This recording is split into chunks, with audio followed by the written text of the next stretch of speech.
70 AM, 96.3 FM, The Source.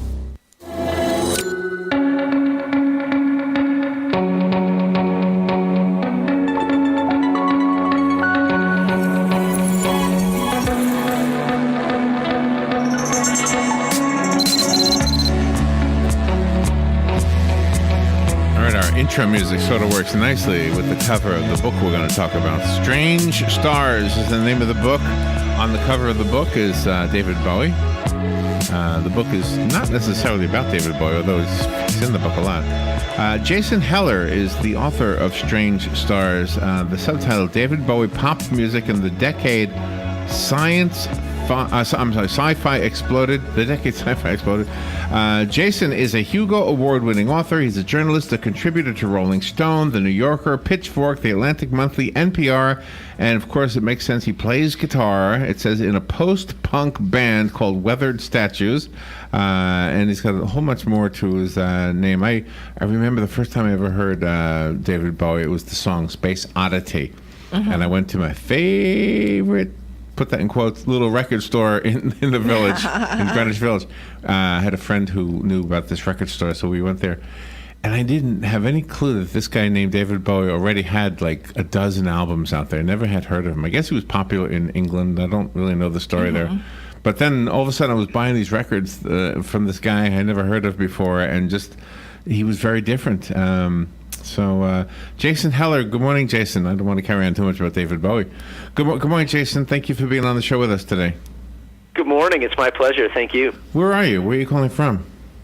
Denver is where I live. That's where I am right now. So this is you taking some of the characters from that era of music and weaving them into a science fiction story of your own. Yeah, I basically wanted to tell the story of how all these musicians in the 70s, David Bowie probably being the most prominent, drew from science fiction, TV, movies, and literature, and then really expressed that in their music, both in the lyrics and also the way the music itself sounded in the 70s. There was a fantasy element to David Bowie, and I know you talk about other musicians as well, and of course we want to talk about the storyline of the book, but I want to tell you one thing about David Bowie. That science fiction persona that he had put up a wall between me and him, if that makes any sense. I never knew him, but I'm just saying, I didn't feel like I knew him like you felt like you knew John Lennon, but you didn't feel like you knew David Bowie until later on. Something changed later on in his life. I don't know, maybe it was when he sang with Bing Crosby, I don't know. But there was a moment there where all of a sudden, boom, now he feels like a friend. To the point where when he died, it felt like I lost a friend. It was kind of strange how he went from being this unreachable guy to somebody that felt very close. That's a great point, and I think a lot of people did have a similar kind of process with David Bowie and being a fan of David Bowie, and really that. I talk about that in the book quite a bit because he kind of went back and forth, even in the 70s, between being someone who kind of shrouded himself and put a distance between himself and the listeners with some of these really high-concept things he did and all his different personas that he would take on. Yeah. But then he would put out albums like, he would retreat from that, like, he put out the album Young Americans, and in the 70s, and that's an album that's very immediate and feels very personal and heartfelt in the way you might feel about someone like John Lennon. And of course, David Bowie was a huge John Lennon fan, and John Lennon actually appears on that album, Young Americans. Yes, he sure does. Do you know, and I know you know this, but for the listeners, David Bowie's real name was David Jones, right? And yeah. The Monkees was David Jones. I think if he had gone with his original name, he wouldn't have been the guy we know. I think that whole kind of coincidental thing that happened to him changed him. I think so, too. I think that him taking on a new name, which, of course, has always been common in pop music, but him doing that, it obviously was going to help distance himself from the Davy Jones of the Monkees. Right. But it kind of set the pattern for him of this of being able to take on new identities, which, of course, he just continued to do. And one thing I talk about in the book is how there was science fiction book that came out in the 50s by the legendary science fiction author Robert Heinlein, and it was called Starman Jones.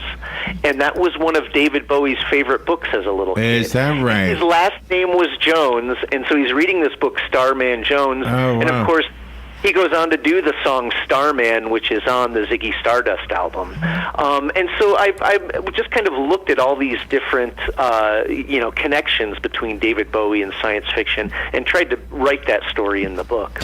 You talk about Jimi Hendrix and how he came about using the phrase purple haze. Yeah, and I never knew this. I've loved Jimi Hendrix as much as anyone has for such a long time, and I never realized that the phrase purple haze, Jimi Hendrix took that from a story by Philip Jose Farmer, another legendary science fiction author. Jimi Hendrix loved science fiction. Of course, he wrote numerous songs that involved outer space, and then Purple Haze doesn't have any science fiction lyrics in it, but the actual phrase comes from this science fiction story where someone's describing a planet as having a purplish haze. And then that stuck with Hendrix, and then he took that and, of course, turned it into Purple Haze. But what's really amazing is that people think rockers, are just, very unkempt, and they're not very intelligent sometimes. And I mean, they're reading books and they get inspired by other people's writings. And I think that's another thing that you're bringing out in your book is the love of reading. Yeah, definitely. And definitely that period of rock and roll, too, where the progressive rock bands were starting to come up. And as the 60s went into the 70s, I think a lot of rock musicians really did want to kind of break that stereotype. They wanted to show that they read and thought deeply about things and wanted to express kind of bigger ideas in their music. And it's just kind of natural that science fiction was one of those, perfect kind of vessels for doing that. Yeah, and I think Robin's point is still happening today. I think we think of the hip-hop guys as they're in their own little world. They don't know much about what's going on, but the truth is they're reading. I was listening to an interview with, I'm sorry, I don't remember who it was, but he was reciting Edgar Allan Poe. I was thinking, oh my gosh, well these guys, they're as well read as anybody is, and that's probably not unusual, I suppose, for people who achieve so much in their lives. So give us the movie trailer version of Strange Stars. So the movie trailer version would be, it is a look at science fiction's influence on 70s music, but it's also about how technology and the space program, and especially new ways of making and recording music, were also influencing the way people made music and what they were trying to express through it. And you talk about Pink Floyd and Apollo 11. Yeah, so all these great stories I dug up. Again, Pink Floyd is a band everyone thinks, you know everything about Pink Floyd, right? We've been exposed to them for so long, for so many years.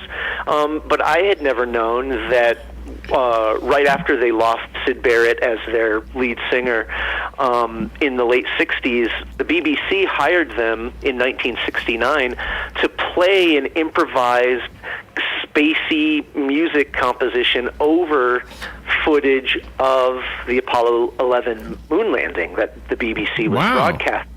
And it was never recorded. You can hear it if you go on YouTube. There's someone who had filmed it off their TV. Oh my gosh. And so you can listen to it that way. And so it's this beautiful, spacious, recognizably Pink Floyd song that and of course they were science fiction fans, as it's well known, that they were doing over the top of the Apollo 11 moon landing.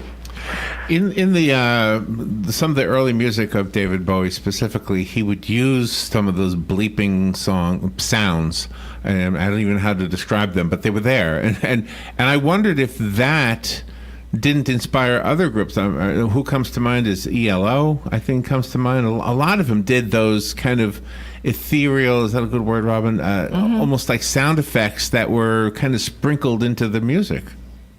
Yeah, that there's a huge line you can trace of those sound effects, right? They kind of became stereotypical with like the sound of Sputnik or satellites, right. kind of spacey beeping sound. And then you had jazz musicians like Sun Ra, who I write about in the book as well, who kind of encompassed and expressed like those kinds of like cosmic sounds. And then as the synthesizer became more popular and widespread as an instrument throughout the 70s, it became easier for musicians to kind of duplicate and expand on that palette of spacey sounds, as it were. Do you think that you yourself have an alter ego? I mean, you talk about George Clinton's. I'm wondering if you have one. I don't, though maybe we all do to some degree. I mean, I do in the sense that as you mentioned at the start of the show, I'm also a musician, and sometimes it's kind of a little bit weird switching back and forth between the two different roles, because I'll be on tour with my band and then I'll be on tour with the book, and there's such different experiences, and you're really using different parts of your brain, I suppose. So in a sense, kind of. I can't flip through the book without seeing names I know, people I've been interested in, people whose music I loved. I mean, the book is just filled with my world, and I don't know what it says about me other than I wasn't really paying attention to Nixon. I was paying attention to these guys. but one name that came out at me, and I hadn't seen this guy's name in a long time, is Gary Numan. I'm trying to remember. Was he? Oh my gosh, what was the name of his group? Gary Numan. What was his? Two Boy Army was the name of his group that he started out with. And then, of course, he became huge in the 80s. He was a one-hit wonder here for the song Cars, which we still hear all the time, the new wave song Cars. I just saw it used on a TV commercial here just the other day. Really? I'm just drawing a blank, but I remember I liked his music. I just can't remember. You know who else I liked? Oh, my gosh. What was the guy's name from Roxy Music? Was it Ferry? Brian? Brian Ferry. Yeah. Yeah, Brian Ferry. And then, of course, Brian Eno was also from Roxy Music, and he went on to collaborate with Bowie, and he plays a pretty big part in the book as well. Yeah. And you say that David Bowie loved 2001: A Space Odyssey. Larry loves that movie, too. He'll be talking about it occasionally. What is it about that movie that everybody is so enthralled with? It's the guy thing. Oh, okay. Right, yeah. So it's the 50th anniversary. It's the 50th anniversary this year of 2001: A Space Odyssey, and it was really one of the things that really kicked off this new wave of science fiction music, because so many people of that generation had grown up reading the work of Arthur C. Clarke, the science fiction author, and of course his story, The Sentinel, was the basis for 2001: A Space Odyssey. And when that movie came out, it approached science fiction cinema in a totally different way, Stanley Kubrick did, than anyone had done before, where it was very atmospheric and very poetic and very philosophical, and so different than the types of science fiction movies that had been made before. And that really inspired David Bowie. Obviously, Space Oddity is a riff on Space Odyssey. And David Bowie, when Space Odyssey came out in 1968, he went and saw the movie over and over and over again in the theater. So did I. Drugs definitely played a bit to do with it, at least for Bowie. I'm not going to say you necessarily. But for Bowie, it was this mind-expanding experience that really meshed with all these other things that he was involved in, including UFOs. He used to go out and look for UFOs. Yeah. And it all just kind of came together in a way that really took the psychedelic experience like one step further. Yeah. I'm curious about something, and gosh, I'm so glad we're having this conversation. If science fiction influenced some of these recording artists that I loved, and music producers, and music really became an art. When they say recording artists, I think in that era they really were artists using sound as like paint almost. More so than now when they use the word recording artist. It's not like they're really artists, and I hate to be so condescending, but and maybe it still is true for the hip hop kids, but Well, anyway, so I went on a tangent there. The real question is this. If science fiction was making the music better simply by the influence and by the artistic ways that David Bowie and Iggy Pop and some of these other guys were entering that stuff into their music. Okay, I'm taking a long time to ask a simple question. Do you think there were other artists who saw this but didn't really pay attention to science fiction and sort of tried to fake it, emulate it, but it wasn't really something that interested them?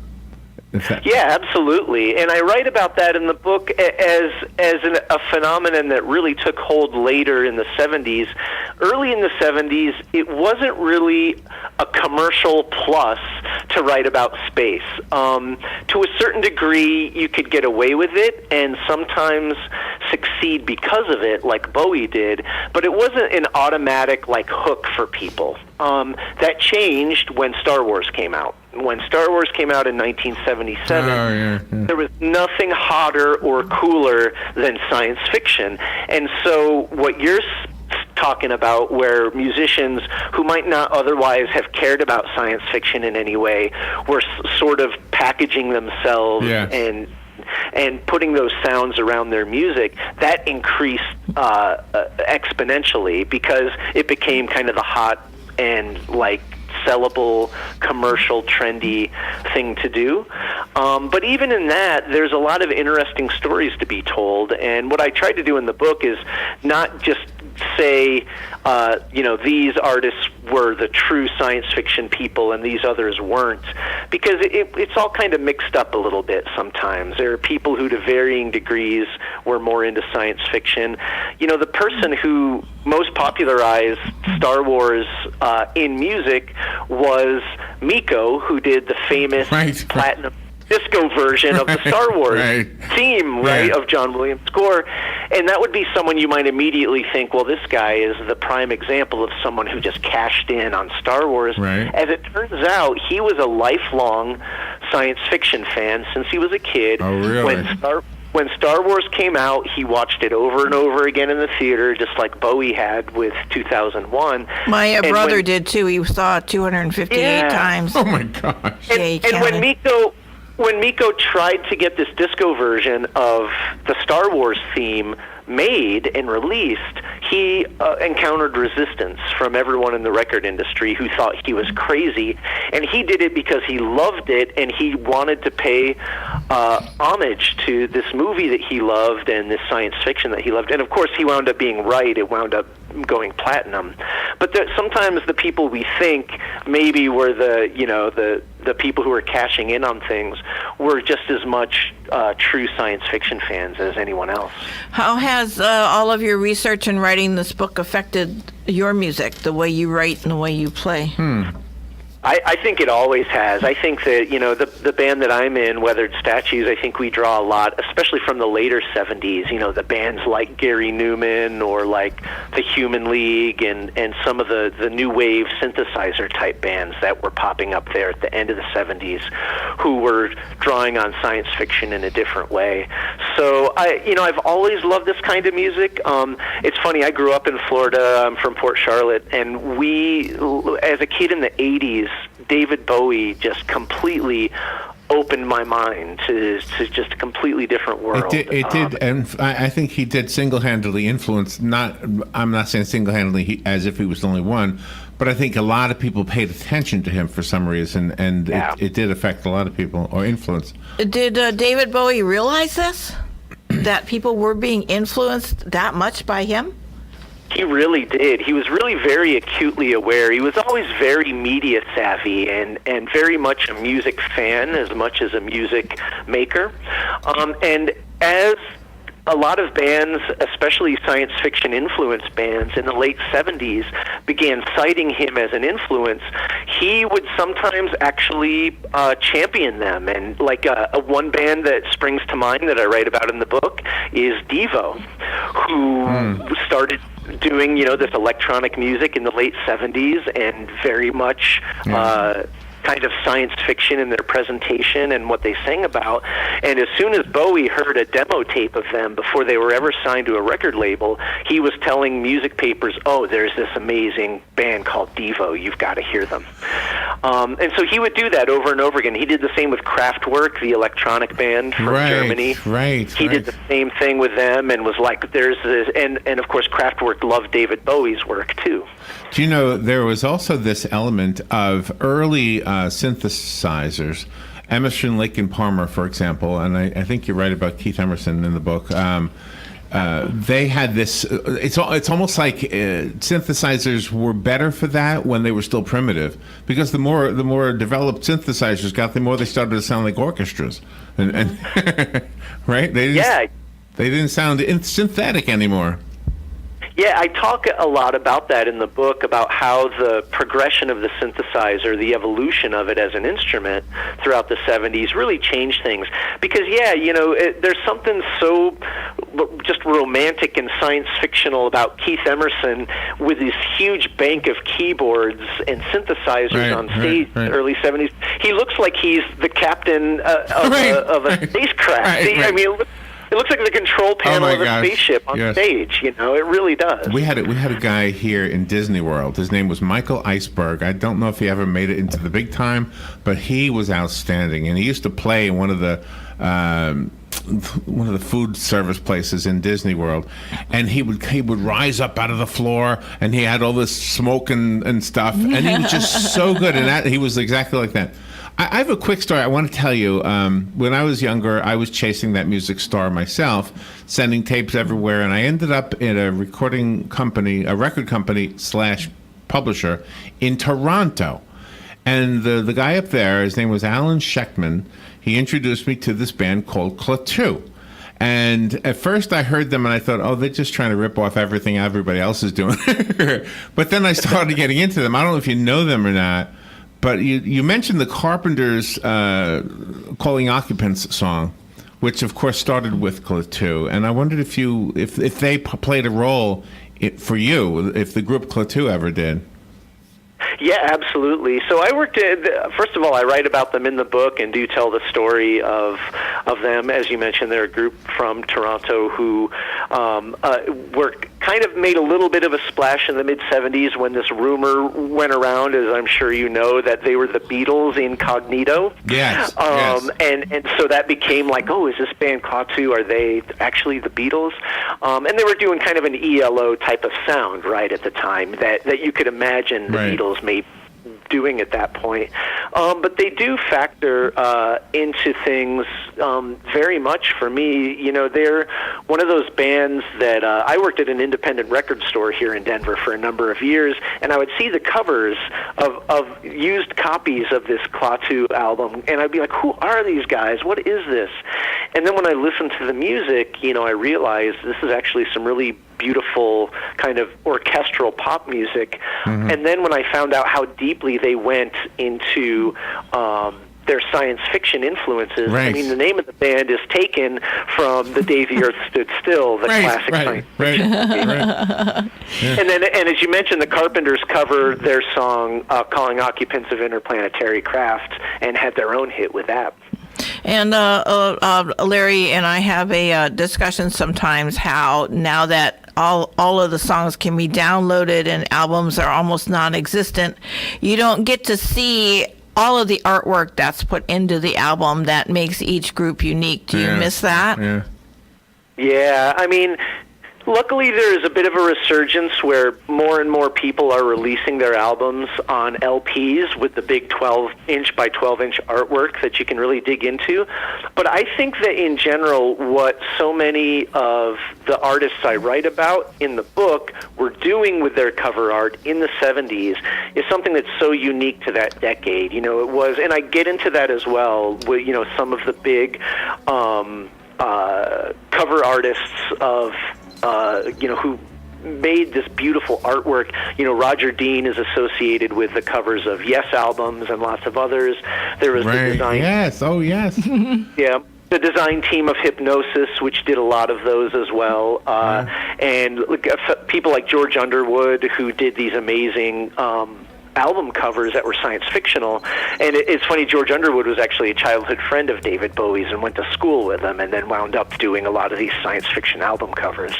But the covers of these albums really captured the imagination. And I talk a lot about how, the band Boston, who was not science fiction in any way, shape, or form, bless them, I love them, but they put out their first album, and then they became known for having these spaceship, like the guitar spaceship album covers, which are so majestic and feel like the epitome of the 70s. And that was another turning point at which bands were starting to realize if you package things as science fiction, they sell better, even if you don't have any science fiction on the inside. Right. And remember the one clunky Ringo Starr album that he was standing outside the spacecraft or something, like Klaatu Marado Nikto or something like that?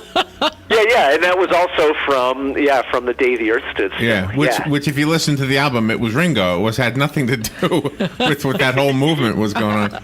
Oh my gosh. Yep. Oh my gosh, I could have had you on for an hour, Jason. I have the book Strange Stars. This hurts me to give it away. I'm going to have to buy my own. Yes. Call me if you want the book Strange Stars. I'll leave it here for you, and I will get my own copy. I found it on Amazon. You've got a lot of people liking this book. Do you have a website for the book? The website is just my publisher's website, Melville House. They are out of New York, and they take care of all of that stuff for me. So, and the book is available everywhere. It's distributed through Random House, so you can find it any place. And actually, I think the furthest south I'm going to get is probably Tallahassee on my upcoming book tour. But I'll be coming down to your state here pretty soon as well, talking about the book. Nice. Jason, that is so outstanding. I feel the pain that you're feeling right now, the torn between being a writer and being a musician. I can feel it. I can feel it, right? Jason, I love this interview. Thank you so much for being on the air. Robin will send you a link to the podcast, whatever, when it's done. I put your picture and the picture of the book as the whole time we were talking, so... Oh, great. Thank you so much. I appreciate that. Thank you, Jason. Good stuff. Thank you. Yeah, thank you. It was a great talk. I appreciate it. All right, we'll be right back.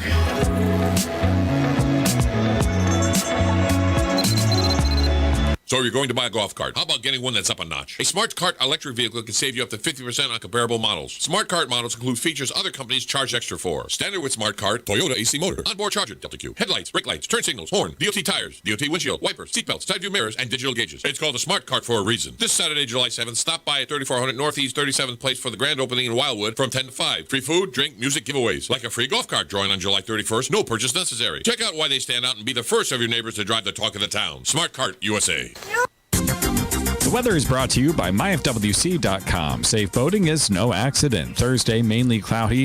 A thunderstorm spreading from near the coast in the morning to inland in the afternoon. High 86 to 89. Thursday night, partly cloudy. Low 70 to 77. Friday, mix of clouds and sun. Again, a thunderstorm spreading from the coast to inland. High 86 to 90. Couple of showers at a thunderstorm Saturday. High 86 to 90. From the Florida Weather Center, I'm meteorologist Steve Travis. Hey, folks, next time you come to Bob Wine's Camellia Gardens, be sure to check out their genuine, old-timey greenhouse. Inside, you'll find hundreds of bloomers and succulents, plus accessories for your yard or garden, including those bird bath fountains,